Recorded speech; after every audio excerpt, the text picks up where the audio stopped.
मालती झाड़ियों के बीच में बैठकर शौच कर रही है। वो गर्भवती है, इसीलिए नीचे बैठकर शौच करने में उसे परेशानी हो रही है। क्या यार, इतना बड़ा पेट लेकर तो मैं चैन से शौच भी नहीं कर सकती। क्या मुसीबत है। शौच करने के बाद मालती बहुत मुश्किल से खड़ी होती है। अरे बाप रे, खड़े होने में ही जान निकल गई। हे भगवान, बाकी 5 महीने मेरा क्या होगा। मालती घर गई। उसकी सास बिमला ने कहा, बहू आ गई शौच करके, अब जरा भिंडी काट दे। अरे रुकिए माँ जी, पॉटी करने में ही दम निकल गया, जरा रेस्ट कर लूं। आपकी भिंडी आप काटिए। ये सुनकर बिमला गुस्सा हो गई। क्या मेरे साथ ऐसे बात करने की तुम्हारी हिम्मत कैसे हुई? आने दो आज रमेश को, मैं दिखाती हूँ। हाँ हाँ, आने दीजिए आपके रमेश को, मैं भी उसे दिखाती हूँ। रमेश पूरा दिन मेहनत करके शाम को घर लौटा। उस बेचारे को तो आइडिया भी नहीं था कि वो सास बहू के तांडव के बीच में कितनी बुरी तरह से फंसने वाला है। उसके घर लौटते ही हंगामा शुरू हो गया। बेटा, तेरी बीवी ने आज बहुत बदतमीजी से बात की है मेरे साथ। तो आपने कौन सा अच्छे से बात की है माँ जी? ऐसे ही पेट में बच्चा लेकर परेशान हो गई हूँ, ऊपर से तुम्हारी माँ हमेशा ये करो वो करो। अच्छा, बच्चा क्या सिर्फ तुम पाल रही हो? मैंने पेट में बच्चा नहीं पाला था क्या? अरे रुक जाइए आप दोनों, जरा मुझे सांस लेने दीजिए। अरे यहाँ मुझे सांस लेने को नहीं मिल रहा है, घर में एक शौचालय नहीं है, मुझे इस हालत में भी खेत में जाना पड़ रहा है। जल्दी से एक शौचालय बनाओ, नहीं तो बहुत बुरा हो जाएगा। क्यों, बाहर जाने में दिक्कत है क्या? बैठने और उठने में परेशानी हो रही है। ठीक है, मैं देखता हूँ। रमेश ने मालती की बात मान ली। अगले दिन मालती सुबह सुबह शौच के लिए खेत में जा ही रही थी कि तभी उसके साथ रास्ते में मंजू की मुलाकात हो गई। मंजू इसी गांव की एक अमीर परिवार की बहू है। मंजू ने कहा, अरे मालती, इस हालत में कहाँ जा रही हो? ओ जी, शौच करने जा रही हूँ। इस हालत में भी खेत में? उठने बैठने में परेशानी नहीं होती है क्या? होती तो है, लेकिन क्या करें। अरे मेरे घर चलो, हमने कमोड लगवाया है। कमोड? वो क्या चीज है? अरे चलो तो। मंजू के साथ मालती उसके घर गई और बाथरूम में घुसकर मालती चौंक गई।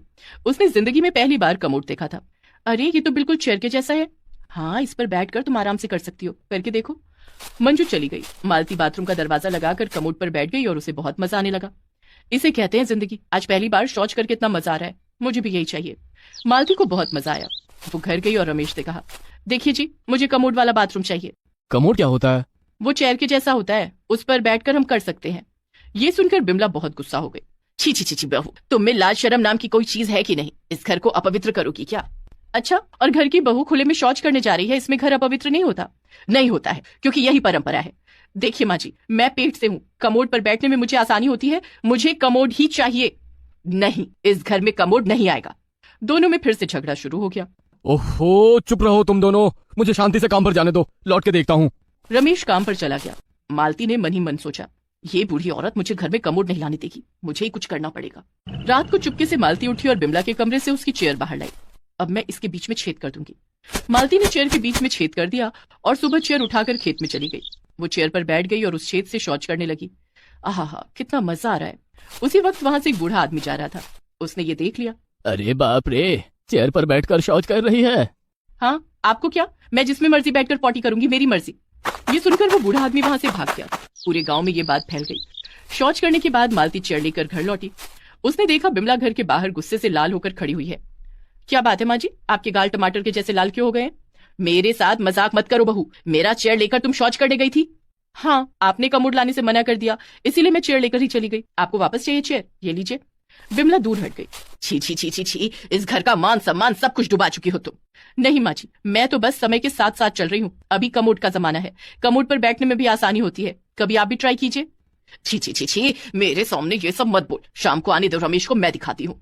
आपका वही एक डायलॉग, कुछ तो नया बोलिए माँ जी। शाम को रमेश लौटा। बिमला ने सब कुछ कहा। बेटा, इस घर में मैं रहूंगी या तेरी बीवी रहेगी, हम दोनों में से तू किसी एक को चुन ले। रमेश दुविधा में पड़ गया। अरे माँ, बच्चों जैसी बात मत करो। मालती, तुमने माँ के चेयर के साथ क्यों ऐसा किया?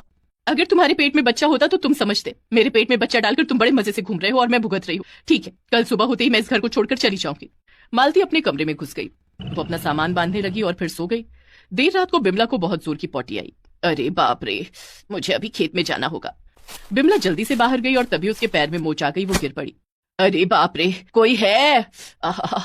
मुझे उठाओ, कोई है?